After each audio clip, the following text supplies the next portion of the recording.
Hi, my name is Susan and this is my video on machine knitting and floppy disk drives with the Brother 930.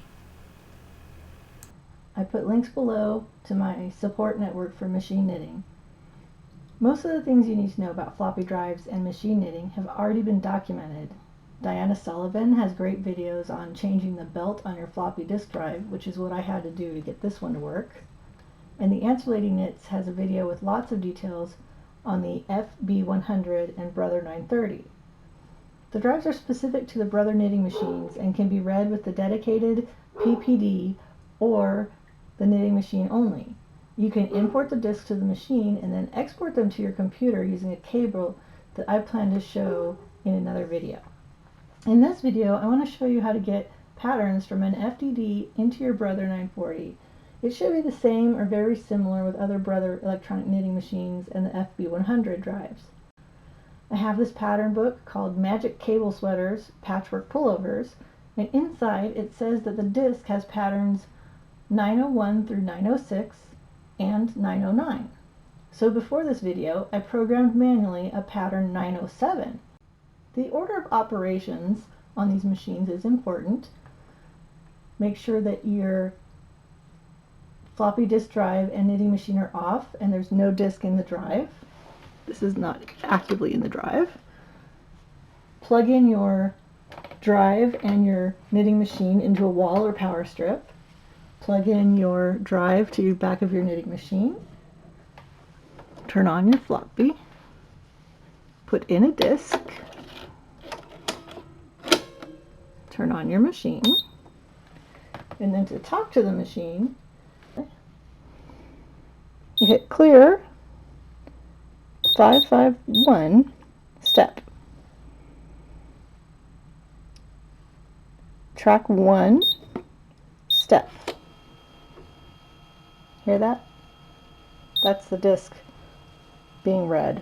Step to pattern, clear, and choose pattern 901. So 901 step, like you would pick a regular pattern. Step till the ready light is on. Make sure your carriage is on KC and pull it back past the marker point. Have some needles selected over here, and we should see needle selection. From here you can pick a different pattern. Say stepped to pattern, clear, say 905. I think that one's pretty different. Step to ready, past that mark, and we get a different pattern selected.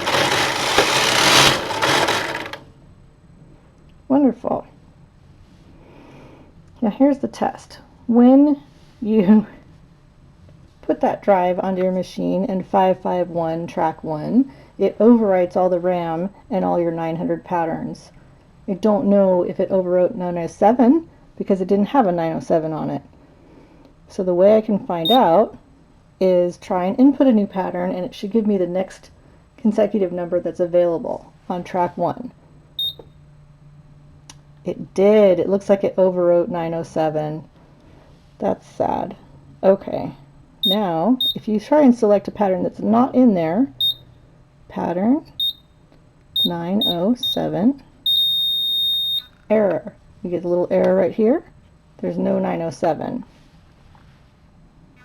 If we were to try and go to the disk, which I happen to know does not have a track 2, and say 551 step 2 step, the access light is on.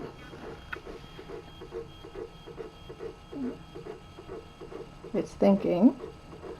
If the access light is on, you should never eject the disk, just so you know.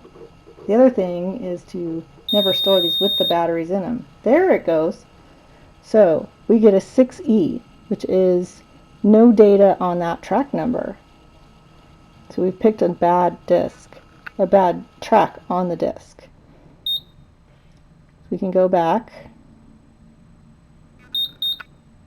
clear, 551, step, 1, step. Now it's reloading the RAM with only what's on that disk. Awesome. Okay. To end your session and remove your disk, you need to do the reverse. You need to turn your knitting machine off. You need to turn off your floppy drive.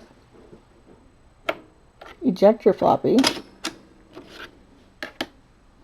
And then unplug it and unplug it from the wall. Just to show, when you turn it back on, you can still get the 900 patterns that you've just put in there. So ready, clear, 901, step, step, pass the marker with KC on, and it selects needles. Voila! So removing the drive doesn't remove the patterns from the knitting machine. Thank you to my mom, to Carolyn's machine knitting classes, to Diana Sullivan, the Answer Lady Knits, and Roberta Rose Meads. And that's it. Thank you. Bye.